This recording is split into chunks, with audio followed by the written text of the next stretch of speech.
I've just wrapped up a full day with Samsung's latest flagship, the Samsung Galaxy S26 Ultra, and the experience is complicated.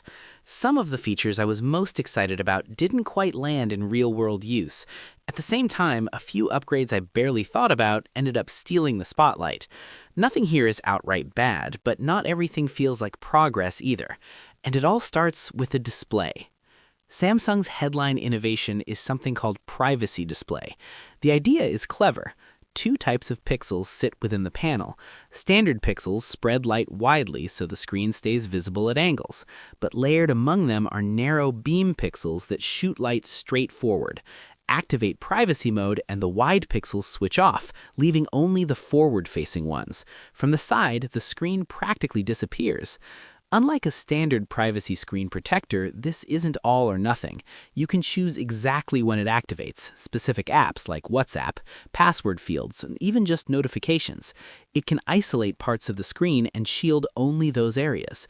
The effect feels almost futuristic the first time you see it. It's rare to encounter something genuinely new in smartphones. But once the novelty fades, practical questions start creeping in. Why not just black out sensitive pop-ups entirely, or keep privacy mode on by default? The catch is how it works. Enabling it effectively disables half the pixels. Resolution visibly drops. Brightness takes a hit. It's harder for others to read, yes, but also slightly worse for you. If that were the only compromise, it might still be worth it occasionally. But there's another wrinkle.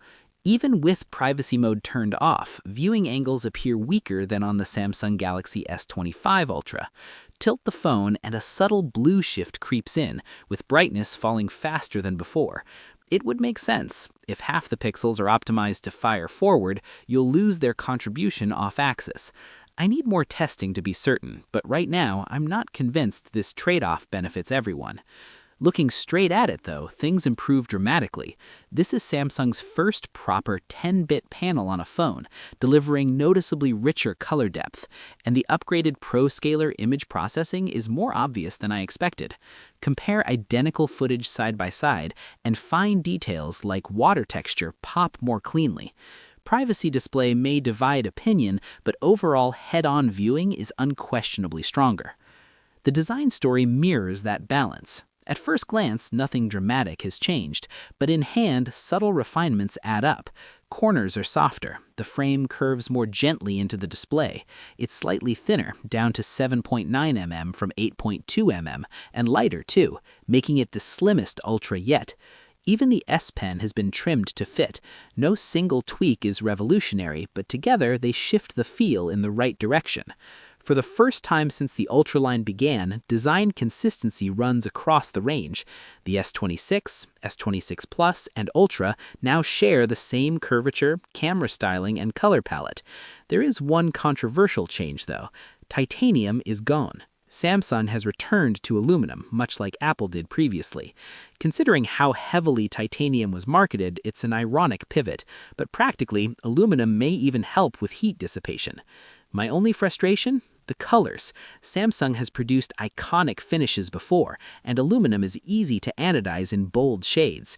Yet this lineup feels muted, almost grayscale.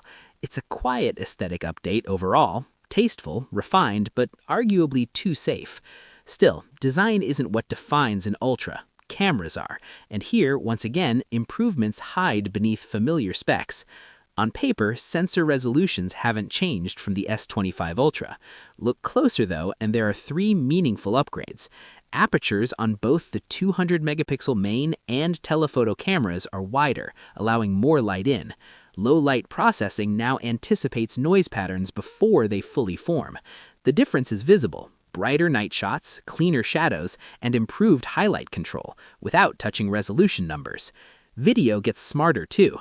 Super Steady now includes horizontal lock, actively counteracting rotational movement in real time.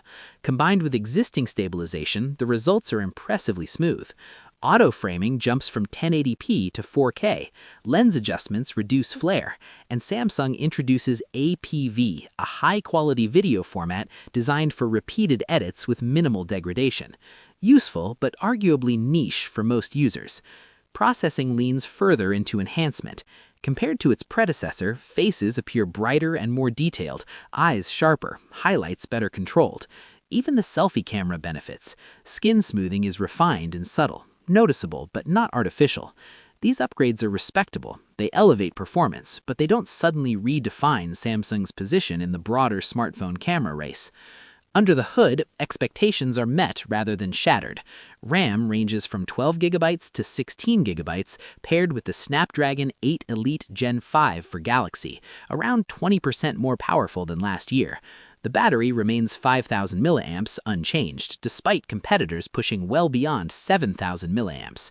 Charging improves to 60-watt wired and 25-watt wireless. Still no built-in magnets, though. Software becomes the real frontier. Samsung frames this as the era of phones that act for you.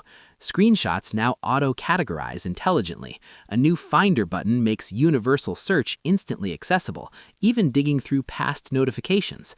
Bixby integrates seamlessly with Perplexity AI for fluid conversations. Audio Eraser works on streamed videos. AI photo editing feels precise and natural. Creative Studio builds practical assets. Nudge and proactive suggestions show promise, but inconsistency remains. After one day, the S26 Ultra feels polished and competent. In many areas, it's undeniably better, but transformative? Not quite. Thorough testing continues, but right now, the verdict is simple. Satisfied, not thrilled.